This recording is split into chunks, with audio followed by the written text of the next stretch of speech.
Okay, folks, today what we're going to do is demonstrate another example of why an implant study is important if you're going to have a dental implant placed. Once again, if somebody's going to give you a treatment plan and not do this for you and not show this to you, you should run to the next spot. And this is a perfect example why. This is a person who came in who was interested in having a tooth replaced. So you can see their normal dental x-ray, normal panoramic x-ray, right? Tooth here, missing tooth in the middle. And the bone looks very tall. The bone looks good on a normal two-dimensional image, okay? She had been to multiple consults, and in not one of her consults did they tell her she was going to need a bone graft, okay? So now I'm going to demonstrate our implant study. So I'm going to grab an implant from here, and I'm going to drag it down into this space.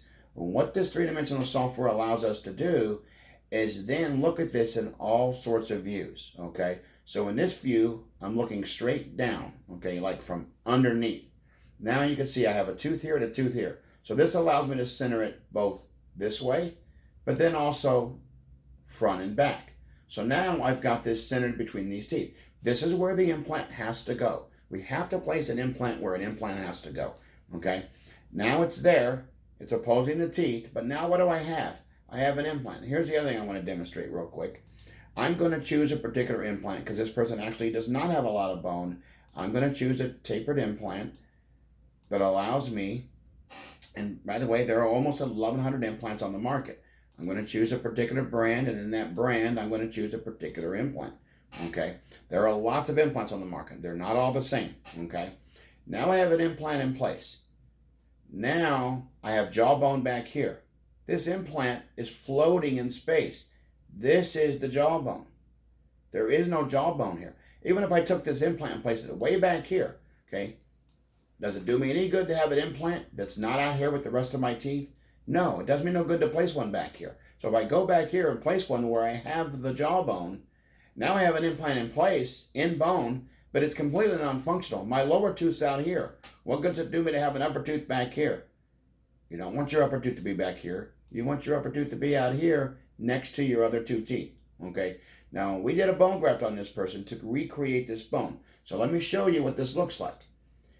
In this scenario, this is our starting bone, okay? I'll draw this out for you so you can see.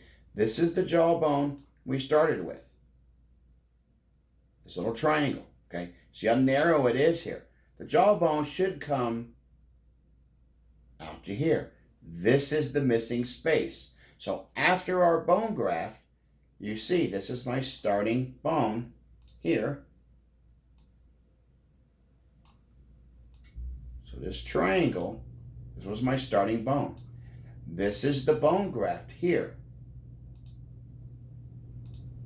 That's now in place. Okay?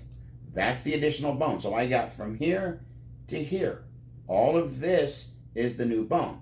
Now you always, when you do a bone graft, as it heals, it's going to resorb away some. So you always place a little bit more than you need because you're going to get a percentage of fallback. So when we get done, even if we come back to here, we're going to have plenty of jawbone to place a dental implant.